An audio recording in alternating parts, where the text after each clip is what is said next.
ये है एंटार्क्टिका, जो सदियों से इंसानों की पहुंच से दूर और उनके लिए एक बहुत बड़ी मिस्ट्री रहा है। चाहे वो ब्लड वाटरफॉल्स हों, मिस्टीरियस एनिमल्स हों, अंडरग्राउंड लेक्स हों या बर्फ के नीचे दबे हुए शहर हों, एंटार्क्टिका के बारे में कई ऐसी मिथ्स और मिस्ट्रीज हैं जिनका आज भी सुराग नहीं लगाया जा सका। एंटार्क्टिका दुनिया का वो अकेला कॉन्टिनेंट है जहाँ कोई इंसान नहीं रहता, क्योंकि यहाँ पर टेम्परेचर -90 डिग्री सेल्सियस तक चला जाता है। इसके साथ साथ यहाँ पर 300 किलोमीटर/आवर की स्पीड से बर्फ के तूफान भी आते हैं। इसी तरह एंटार्क्टिका दुनिया का सबसे ड्राई कॉन्टिनेंट भी है, इतना ड्राई कि आपको शायद ये जानकर हैरत होगी कि इसे डेजर्ट भी कहा जाता है, क्योंकि यहाँ पर सिर्फ 51 मिलीमीटर बारिश होती है। इस सब के बावजूद पिछले कई 100 साल से बहुत से कंट्रीज एंटार्क्टिका का कंट्रोल लेने की कोशिश कर रहे हैं। एंटार्क्टिका का ये मैप देखें, इस हिस्से को फ्रांस क्लेम करता है, इस पार्ट को नॉर्वे क्लेम करता है, ऑस्ट्रेलिया इस सारी राइट साइड को क्लेम करता है। इसी तरह ब्रिटेन, चिली, अर्जेंटीना और न्यूजीलैंड भी एंटार्क्टिका के कुछ हिस्सों को क्लेम करते हैं। लेकिन आखिर इसकी वजह क्या है? बर्फ की इस तह के नीचे आखिर ऐसा क्या है कि दुनिया की सुपर पावर्स इसका कंट्रोल लेना चाहती हैं? आज हम सॉल्व करने जा रहे हैं एंटार्क्टिका की कुछ मिस्ट्रीज, और साथ ही में हम इसकी भी खोज लगाएंगे कि एंटार्क्टिका को असल में डिस्कवर किसने किया था। और आखिर में हम ये भी देखेंगे कि इस बर्फ के नीचे आखिर ऐसे क्या राज छुपे हैं जिन्हें दुनिया की सुपर पावर्स जानती हैं और इसीलिए वो एंटार्क्टिका का कंट्रोल लेना चाहती हैं।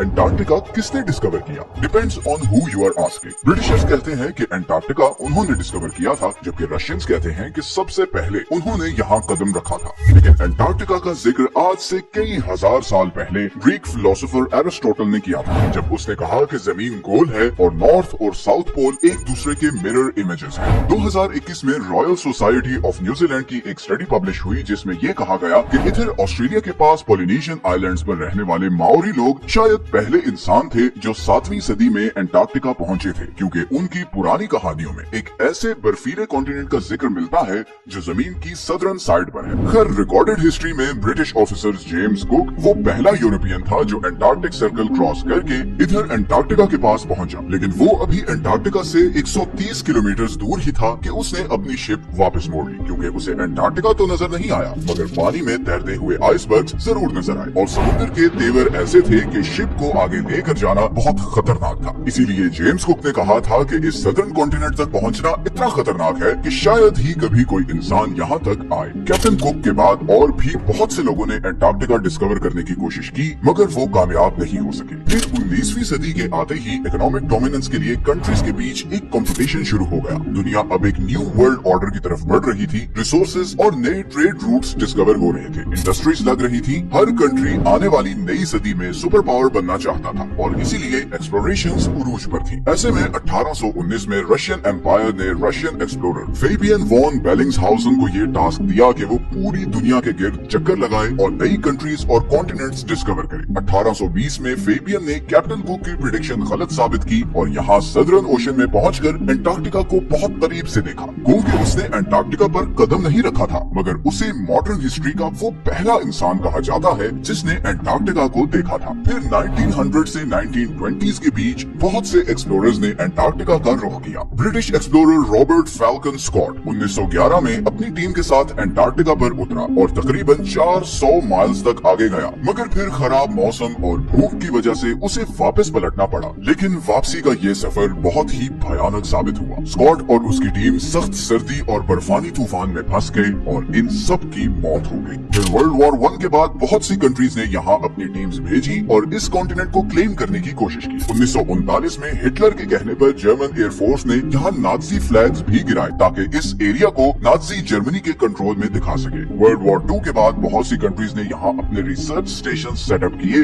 और यहीं से फिर एंटार्क्टिका के बारे में मिस्टीरियस डिस्कवरीज होना शुरू हुई। सबसे पहली और बड़ी मिस्टीरियस डिस्कवरी ये है कि किसी जमाने में एंटार्क्टिका पर बर्फ नहीं बल्कि घने जंगल थे। इंपीरियल कॉलेज ऑफ लंदन के साइंटिस्ट्स के मुताबिक उन्हें यहाँ फॉसिलाइज्ड वुड मिली, जिससे पता चलता है कि करीबन 90 मिलियन ईयर्स पहले एंटार्क्टिका एक गर्म कॉन्टिनेंट था जहाँ पर घने जंगल होते थे। इसके अलावा उन्हें यहाँ कुछ ऐसे इंसेक्ट्स के के फॉसिल्स भी मिले जो सिर्फ गर्म इलाकों में होते हैं। अंटार्कटिका के बारे में दूसरी बड़ी और मिस्टीरियस डिस्कवरी ये थी कि इस 3 किलोमीटर की बर्फ के नीचे 400 लेक्स हैं, जिनका अपना ही इकोसिस्टम है। वहाँ पर ऐसे समुद्री जानवर हैं जो पूरी दुनिया में कहीं नहीं होते, जैसे ये बड़े बड़े स्पाइडर्स और सी थ्रू जेलीफिश। ये बर्फ के नीचे एक अलग ही दुनिया है। इसी तरह अंटार्कटिका पर एक और चीज जिसने बहुत से एक्सप्लोरर्स को बहुत सालों तक पजल किए रखा, वो ये खूनी चश्मे हैं। मैकमर्डो की वैली में ये वाटरफॉल ऐसे हैं जैसे बर्फ से खून निकल रहा हो। मगर हाल ही में साइंटिस्ट्स ने ये डिस्कवरी की है कि इस वाटरफॉल का सुर्ख रंग इसलिए है क्योंकि इस चश्मे को एक बहुत ही सॉल्टी लेक से पानी आता था, जिस पर अब